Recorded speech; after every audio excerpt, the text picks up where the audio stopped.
Excellencies, UN Secretary General, President of the General Assembly, Executive Director of UN Women, and distinguished guests. Today, we are launching a campaign called He for She. I am reaching out to you because we need your help. We want to end gender inequality, and to do this, we need everyone involved. This is the first campaign of its kind at the UN. We want to try and galvanize as many men and boys as possible to be advocates for change. And we don't just want to talk about it. We want to try and make sure that it's tangible. I was appointed as Goodwill Ambassador for UN Women 6 months ago. And the more I've spoken about feminism, the more I have realized that fighting for women's rights has too often become synonymous with man-hating. If there is one thing I know for certain, it is that this has to stop.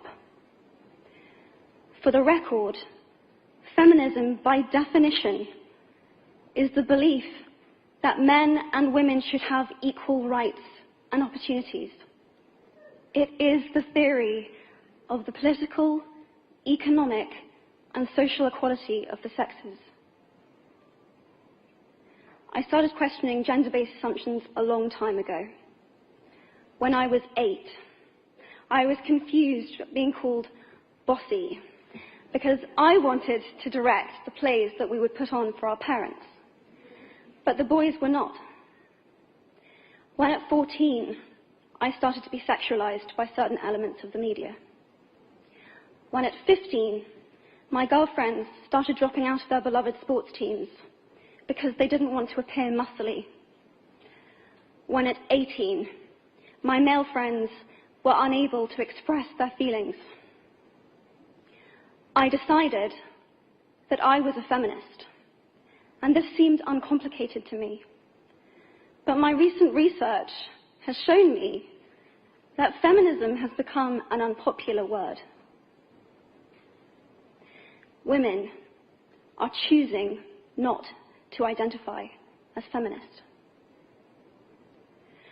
Apparently, I am among the ranks of women whose expressions are seen as too strong, too aggressive, isolating, and anti-men, unattractive even. Why has the word become such an uncomfortable one?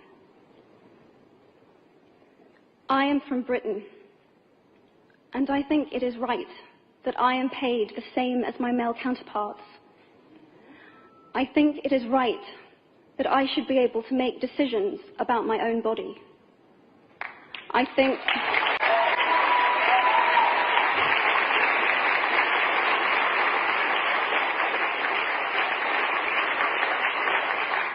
it is right that women be involved on my behalf in the policies and the decisions that will affect my life. I think it is right that socially I am afforded the same respect as men. But sadly, I can say that there is no one country in the world where all women can expect to receive these rights. No country in the world can yet say that they have achieved gender equality. These rights I consider to be human rights, but I am one of the lucky ones. My life is a sheer privilege because my parents didn't love me less because I was born a daughter. My school did not limit me because I was a girl. My mentors didn't assume that I would go less far because I might give birth to a child one day. These influences were the gender equality ambassadors that made me who I am today. They may not know it, but they are the inadvertent feminists who are changing the world today. We need more of those. And if you still hate the word, it is not the word that is important. It's the idea and the ambition behind it. Because not all women have received the same rights that I have. In fact, statistically, very few have been. In 1997, Hillary Clinton made a famous speech in Beijing about women's rights.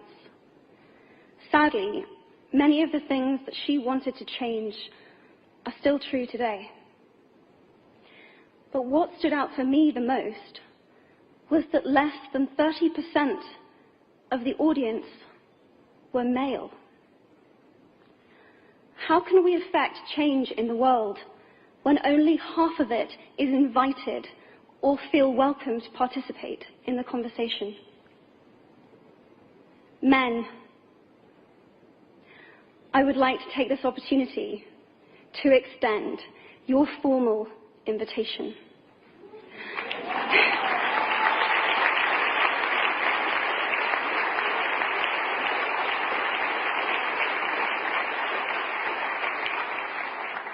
Gender equality is your issue too.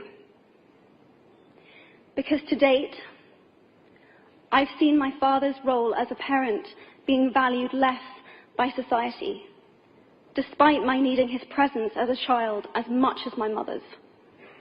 I've seen young men suffering from mental illness, unable to ask for help, for fear it would make them less of a man, or less of a man. In fact, in the UK, suicide is the biggest killer of men, between 20 to 49, eclipsing road accidents, cancer, and coronary heart disease. I've seen men made fragile and insecure by a distorted sense of what constitutes male success. Men don't have the benefits of equality either. We don't often talk about men being imprisoned by gender stereotypes, but I can see that they are, and that when they are free, things will change for women as a natural consequence. If men don't have to be aggressive in order to be accepted, women won't feel compelled to be submissive. If men don't have to control, women won't have to be controlled. Both men and women should feel free to be sensitive. Both men and women should feel free to be strong. It is time that we all perceive gender on a spectrum instead of two sets of opposing ideals. If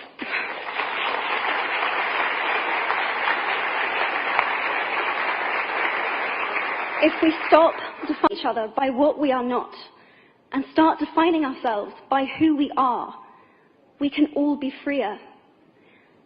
And this is what she is about. It's about freedom.